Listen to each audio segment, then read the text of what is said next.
Bonjour Alain, bonjour à tous ceux qui nous regardent sur cette chaîne YouTube. Bonjour Bruno. Eh bien, c'est la première fois que je serai sur cette chaîne. Je m'appelle Bruno Lambert et je suis là avec Alain pour l'aider dans ces vidéos qui vont donner des conseils sur votre santé, sur votre style de vie, afin d'avoir des journées vivantes, des journées vivifiantes et partir du bon pied. Très bien, en tout cas, merci Bruno pour ta présence. Alors Bruno, c'est un préventeur, c'est-à-dire c'est quelqu'un qui aime beaucoup tout ce qui concerne la santé et qui fait beaucoup de prévention. Donc il sera là pour nous donner aussi quelques conseils autour de la santé. D'ailleurs, Bruno, on va parler de quoi aujourd'hui? Nous allons parler d'une vitamine que nous voyons souvent dans les médias concernant la santé de nos os. Cette vitamine qui est là pour avoir des os solides, pour avoir une croissance optimale pour nos os, surtout pour nos enfants, cette vitamine D. Alors, Alain, comment, quelles sont les circonstances de cette découverte? Qui et quand? Alors bien sûr, c'est un scientifique qui a découvert cette vitamine. Alors il n'a pas découvert que la vitamine D, puisqu'il a aussi découvert la vitamine A. Et ce scientifique, c'est un Américain qui s'appelle Elmer McCollum et qui a découvert cette vitamine, donc la vitamine D, en 1922. Donc, c'est une vitamine qui est particulière parce qu'en fait, il y a la vitamine D2, il y a la vitamine D3. Donc, la vitamine D2, c'est la vitamine qui s'appelle l'ergocalciférol. Donc, c'est une vitamine qu'on va trouver essentiellement dans l'alimentation d'origine végétale. Donc, d'origine végétale, c'est-à-dire les champignons, les levures, et puis surtout les céréales. Puis la vitamine D3, c'est une vitamine, par contre, qu'on appelle cholécalciférol. Et c'est une vitamine qu'on va trouver essentiellement dans l'alimentation, mais cette fois-là, avec des sources plutôt animales.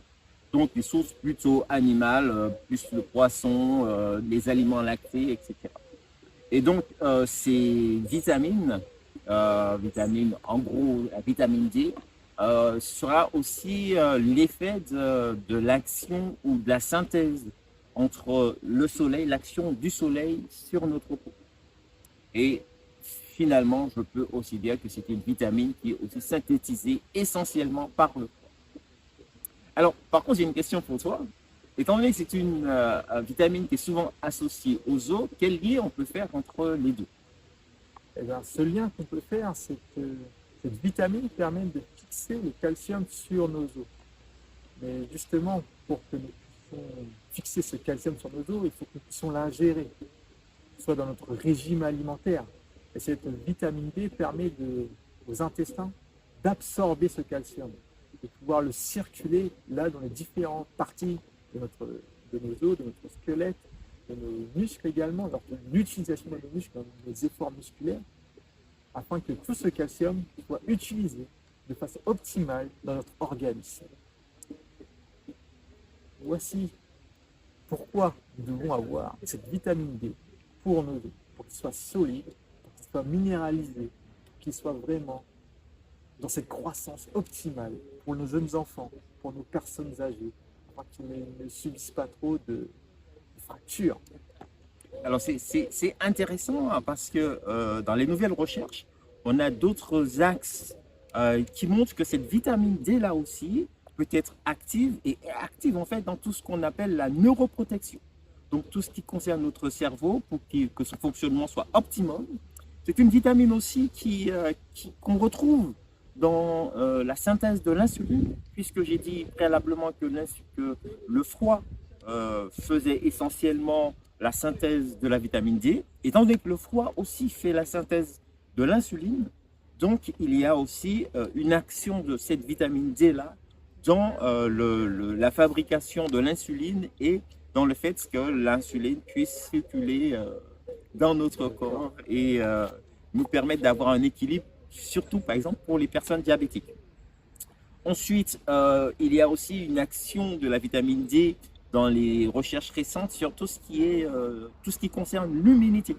Donc, tout ce qui concerne la protection contre les maladies, etc.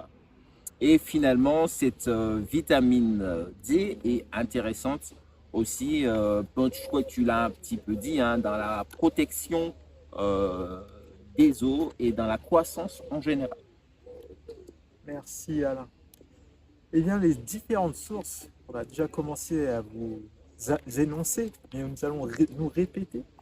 les sources, d'abord la première source pour avoir cette vitamine D, c'est le soleil, qui est toujours présent durant la journée, surtout en été et au printemps, dans nos contrées.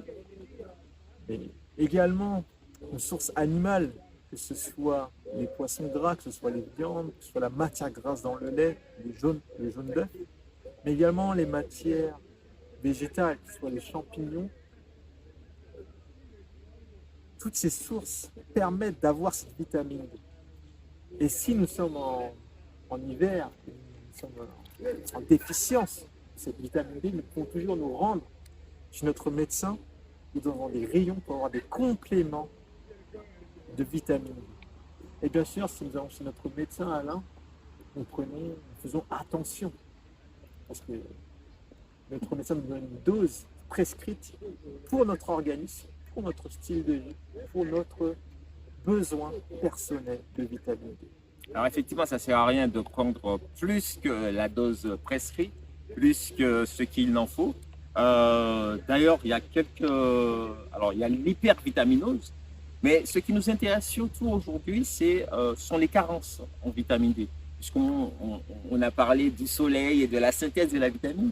Et dans ces maladies de la carence, il y a des maladies qu'on connaît bien, comme l'ostéoporose.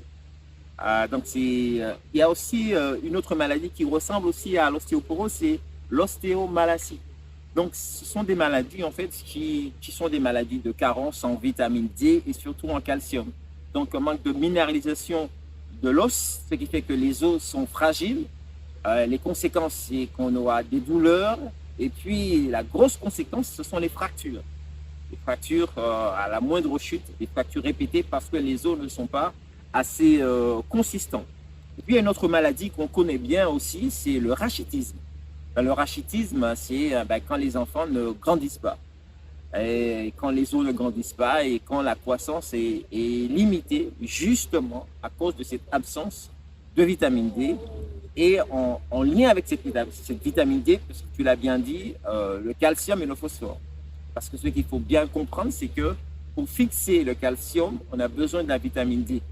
Donc parfois, on a une quantité suffisante de calcium, mais on n'arrive pas à fixer ce calcium-là parce qu'on n'a pas justement cette vitamine D qui vient en lien, en relation avec le calcium et le phosphore. Merci Alain. Aurais-tu un dernier conseil, une dernière information pour nous? Alors, surtout ce qu'on peut dire, c'est que si la synthèse de la vitamine D se fait grâce à une exposition au soleil, il y a quand même un danger à se surexposer au soleil, à rester trop longtemps au soleil. Et je pense d'ailleurs que c'est un sujet qu'on pourrait traiter sur une autre capsule, sur une autre vidéo, parce que l'exposition au soleil peut avoir des conséquences dramatiques, comme des maladies de la peau, et ça peut aller jusqu'au cancer de la peau. Donc, vitamine D, exposition au soleil, mais dans certaines conditions. Et je pense que non seulement on fera une vidéo sur l'exposition au soleil, mais je pense que dans ce cadre-là, on pourra aussi parler de tout ce qui est canicule et chaleur intense, parce qu'il y a un certain nombre de précautions à prendre en ce qui concerne le soleil et en ce qui concerne notre santé. Merci Alain, et merci à vous tous qui avez regardé cette vidéo.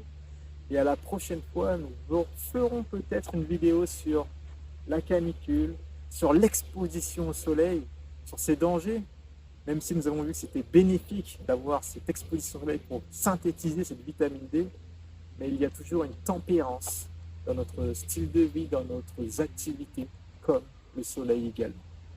Alors, à bientôt, et Alain. Merci de nous avoir suivis et à très bientôt, Bruno, pour une autre vidéo.